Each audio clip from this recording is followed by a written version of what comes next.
ভালোবাসার মানুষ সম্পর্কে যত কম জানবেন, তার প্রতি আগ্রহ তত বেশি থাকবে। সব জেনে যাওয়ার মানেই সকল আগ্রহের পরিসমাপ্তি। যত বেশি জেনে যাবেন, দেখবেন ধীরে ধীরে তার প্রতি তৈরি হচ্ছে অনীহা, অবিশ্বাস আর ভরসাহীনতা। অনীহা, অনাগ্রহ, এগুলা অশুভ সূচনা সেখান থেকেই কিন্তু শুরু হয়। একটা সময় পর গিয়ে দেখবেন গভীর থেকে গভীরতা কোনো সম্পর্ক কাঁচের গ্লাসের মতো ভেঙে টুকরো টুকরো হয়ে গিয়েছে। মন সে সময় গভীর অসুখে ডুবতে থাকে। আহা, বাঁচতে বড় কষ্ট হয় তখন। সৌন্দর্য দেখতে হয় দূর থেকে, যত কাছ থেকে দেখবেন তত বেশি ত্রুটি ধরা পড়বে। সৌন্দর্যের বিচার হয় অখণ্ডতায়। খণ্ডিত সৌন্দর্য বলে কিছু নেই। যে ছবি যত বেশি জুম করবেন, সে ছবির ফটোতে দাগ তত বড় বড় করে দেখা যাবে।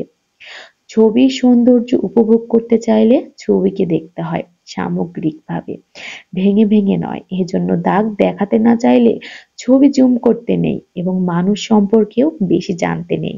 জানলে উল্টো নিজের মধ্যেই মানসিক যন্ত্রণা বাড়বে। যে ছবিটা ডিলিট করতেই পারবেন না, সে ছবিটা জুম করে দেখেও বা কি হবে? কিছু আফসোসের বৃদ্ধি ছাড়া। সরান নয়তো সরুন, কিংবা মানান নয়তো মানুন। ব্যাস মাথায় রাখুন, পৃথিবীতে কারোরই সবকিছু আপনার মনের মতো হবে না। আপনারও সবকিছু কারোর মনের মতো নয়। খেয়াল করে দেখবেন, শারীরিক সৌন্দর্য টানে আমরা কারো কাছে গেলেও পরবর্তীতে মানসিক সৌন্দর্যটাই বড় হয়ে দাঁড়ায়। সে মানুষটা মানসিকভাবে ঠিক কতটুকু সুন্দর, ব্যাপারটার গুরুত্ব তখন তার শারীরিক সৌন্দর্যকে বহুগুণে ছাড়িয়ে যায়। মূলত মনের টানেই দুজন মানুষ পাকাপোক্তভাবে বাঁধা পড়ে। এজন্য অসৌন্দর্যগুলো দুজন মানুষ বিয়ের কিংবা সম্পর্কে জড়ানোর পরেও কখনো কখনো তা ২ বছরও টেকে। প্রকৃত সৌন্দর্য বরাবরই দৃষ্টির অগোচরে থেকে যায়। সময় হলে সময়ই মুখ খোলে। আবার অসুন্দর নিতান্তই সাদামাটা। কোনো দুজন মানুষের সম্পর্ক টিকে দেয় ২ যুগ কিংবা তারও বেশি। শরীরের টানের পরিসমাপ্তি যেখানে, সেখান থেকেই মনের টানের অপূর্ণ সূচনা। আর যদি সে সূচনার কোনো সুযোগ না থাকে, তবে সম্পর্কের রীতি সেখানেই।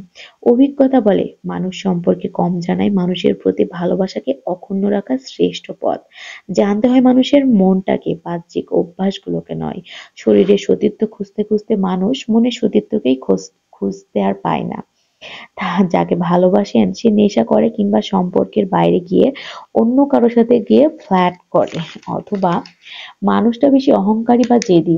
এমন ব্যাপারগুলো সম্পর্কে ঢোকার আগে জানতেন না বলেই তাকে বড় সুন্দর লাগতো। সময়ের প্রভাবে যখন ধীরে ধীরে ব্যাপারগুলো জানতে ও বুঝতে শুরু করবেন, তখনই কাটতে শুরু করে মোহের বিস্তৃত জাল। তখন মানুষটিকে আর আগের মতো সুন্দর লাগবে না। দেখবেন আগের মতো মোহিত করছে না। তার মিষ্টি কথা, প্রেমালাপ কিংবা আরো অনেক কিছুই। গভীরতাতেই যত কষ্টের আবার। একসময় আবিষ্কৃত করবেন তার পুরনো একটা ছোট্ট মেসেজ আপনাকে যতটা আন্দোলিত করত, আনমনে ফিক করে হেসে বলতেন আমার পাগলিটা। এখন আর আগের মতো তার কোনো কিছুই আপনাকে উদ্বেলিত করছে না। এমনকি সেই একই মেসেজ দেখে ভ্রু কুঁচকে আনমনেই বলে উঠছেন, ধুর ছাই। সম্পর্ককে বাঁচাতে চাইলে যত্ন নিতে হয়, বদলাতে হয় এবং বদলে যেতে হয়। সম্পর্ককে টিকিয়ে রাখার এটাই সবচেয়ে ভালো রাস্তা।